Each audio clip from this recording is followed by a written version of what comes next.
শুধুমাত্র নামি দামি খেলোয়াড় দিয়ে ইউএফএ চ্যাম্পিয়ন্স লিগের শিরোপা জেতা যায় না। ইউএফএ চ্যাম্পিয়ন্স লিগের শিরোপা জিততে হলে যেমন দরকার দলগত পারফরমেন্স, তেমনি দরকার একাগ্রতা।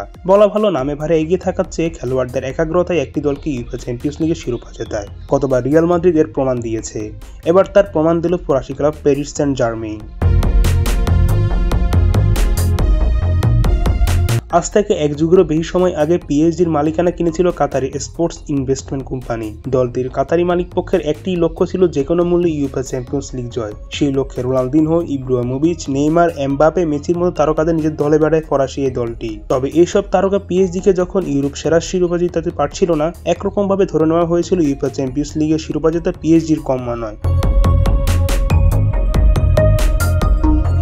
তবে মানুষ ভাবে এক হয় আর এক। হেমিলয়নের বাসিওয়ালার মতো হয়ে কোচ লুইস এনরিকে এসে অবশেষে আইফেল টাওয়ারকে আলোকিত করলেন 4 বার। আসলে প্যারিস শহর আগে থেকে ঠিক করে রেখেছিল মিউনিখের আলিয়ান্স অ্যারিনার চ্যাম্পিয়ন্স লিগের ফাইনালে পিএসজি যতগুলো গোল করবে ততবারই আইফেল টাওয়ার আলোকিত করা হবে।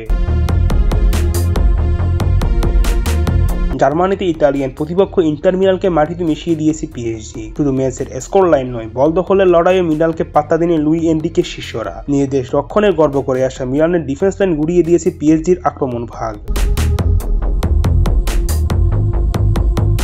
পিএসজির প্রথম গোলটি আসে ম্যাচের 12 মিনিটে। বক্সের বাইরে ডেজি দুইয়ের সামনে বাড়ানো পাস থেকে বলের হালকা টাচে গোল করেন আশরাফ হাকিমি। 20 মিনিটের সময় লিড দ্বিগুণ করেন দুয়ে নিজে। সতীর্থ উসমান দেমবেলের পাস থেকে আসা বল সোজা গোলমুখে শট করেন দুয়ে। তবে সেই শট মিলানের ডিফেন্ডার ডিমার্কোর গায়ে লেগে সোজা গোলে প্রবেশ করে। এতে করে 2-0 এগিয়ে যায় পিএসজি। ম্যাচের বাকি 3 গোল হয় দ্বিতীয়ার্ধে। 63 মিনিটে দুয়ে নিজে আরেক গোল করে জোড়া গোল পূরণ করেন। পিএসজি শেষ 2টি গোল করেন খেচিবা খাভারাৎসখেলিয়া এবং সেনি মায়োলো। শেষ পর্যন্ত 5-0 গোলের বড় জয় পায় লুই এনরিকের শিষ্যরা। এভাবে সাফল্যে ভরা মৌসুমে ফরাসি সুপার কাপ, ফরাসি কাপ, লিগ 1 এর পর তারা উঁচিয়ে ধরল স্বপ্নের চ্যাম্পিয়ন্স লিগ ট্রফি। সারওয়ার জাহান সজীব, স্পোর্টস ডায়েরি।